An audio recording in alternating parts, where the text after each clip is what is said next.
رئيسة الجمعية المغربية لمحاربة أمراض الروماتيزم والصدفية. اليوم كنحتفلوا بنهاية الدورة التدريبية لمرضى الخبراء اللي كانت بديناها في 12 أكتوبر في اليوم العالمي لمرض الروماتيزم، بحيث سلمناهم شواهد وهما ناس اللي كانوا كيعانيوا وما عارفينش المرض ديالهم، صبحوا اليوم كيعرفوا شنو هو المرض، صبحوا كيعرفوا كيفاش يولجوا الكشف المبكر والعلاج الصحيح. بحيث الحاجة اللي ترنا لها الانتباه هو الكشف المبكر. علاش؟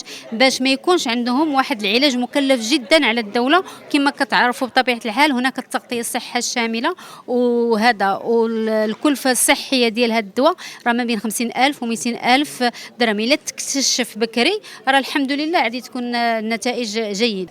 حنا درنا واحد الجروب، عيطنا لهم اللي كان مستعد جا عندنا وقيدناهم وصافي، يعني ما كانش واحد يعني من جميع الفئات قيدنا الناس اللي حضروا معنا. التقييم ديالها جيدة بزاف. علاش؟ لأن الناس كانوا كيحضروا رغم ان المرض ديالهم المعاناه ديالهم واستافدوا، وهنا اليوم كنلقاوهم في هذا المؤتمر الصحفي فرحانين بزاف. الاساتذه والدكاتره اللي كانوا مشرفين على الدوره كان الدكتور الدراجي عبد الرحيم الصيدلي، مدام سماح اسماء اختصاص التغذيه، مدام الساك مريم الضمان الاجتماعي. التطلع ديالنا ان ما يبقى عندنا حتى شي مريض بمرض الروماتيزم يقول لنا راه فيا الروماتيزم ديال الدم.